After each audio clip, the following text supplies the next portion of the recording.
সূরা আল গাশিয়াহ। রহমান রহিম আল্লাহ তাআলার নামে।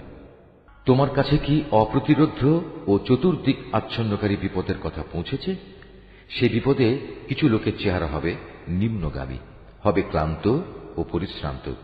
তারা সেদিন ঝলসে যাওয়া আগুনে প্রবেশ করবে। ফুটন্ত পানির কুয়া থেকে এদের পানি পান করানো হবে। খাবার হিসাবে কাঁটা বিশিষ্ট গাছ ছাড়া কিছুই তাদের জন্য থাকবে না। এ খাবারটি যেমন তাদের পুষ্ট করবে না, তেমনি তাদের ক্ষুধাও মিটবে না। এর পাশাপাশি আবার কিছু চেহারা থাকবে আনন্দোজ্জ্বল। তারা সেদিন তাদের চেষ্টা সাধনার জন্য ভীষণ খুশি হবে। তারা থাকবে আলিশান জান্নাতে।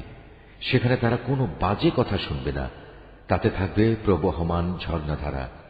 এতে থাকবে সুসজ্জিত উঁচু উঁচু আসন। সাজানো থাকবে নানান ধরনের পানপাত্র। আরাম আয়েশের জন্য থাকবে সারি সারি গালিচা ও রেশমের বালিশ। আরো থাকবে উৎকৃষ্ট কার্পেটের বিছানা। এরা কি উটনির দিকে তাকিয়ে দেখে না কিভাবে তাকে সৃষ্টি করা হয়েছে?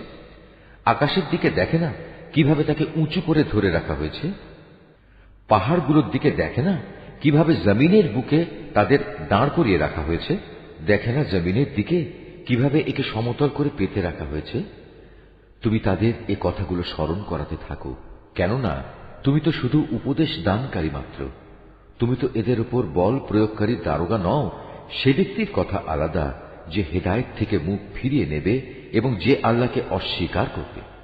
আল্লাহ তাকে অবশ্যই বড় রকমের শাস্তি দেবেন।